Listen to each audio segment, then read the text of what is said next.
يا أيها المزمل قم الليل إلا قليلا نصفه ومنقص منه قليلا أو زد عليه ورتل القرآن ترتيلا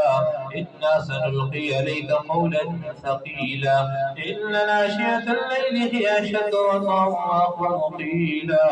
إن لك في النهار سبحا طويلا واذكر اسم ربك وتبتل إليه تبتيلا رب المشرق والمغرب لا إله إلا هو فاتخذه وكيلا واصبر على ما يقولون واهجرهم هجرا جميلا وذرني والمكذبين أولي النعمة ومهلهم قليلا إن لدينا أنكالا وجحيما وطعاما ذا غصة وعذابا أليما يوم ترجف الأرض والجبال وكانت الجبال كثيبا مهيلا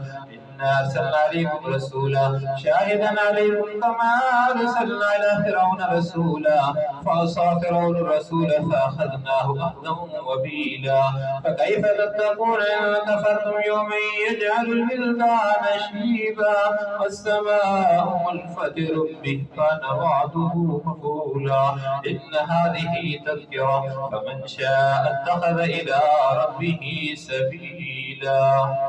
إن ربك يعلم أنك تقوم أدنى من ثلثي الليل ونصفه وثلثه وطائفة من الذين معك والله يقدر الليل والنهار علم أن لن تحصوه فتاب عليكم فاقرؤوا ما تيسر من القرآن علم أن سيكون منكم مرضى وآخرون يضربون في الأرض يبتغون من فضل الله يبتغون من فلاح رقاتنا في سبيل الله فاقرؤوا ما تيسر منه وأقيموا الصلاة وآتوا الزكاة وأقرضوا الله قرضا حسنا وما تقدموا لأنفسكم من خير تجدوه عند الله خيرا وأعظم أجرا فاستغفروا الله إن الله غفور رحيم.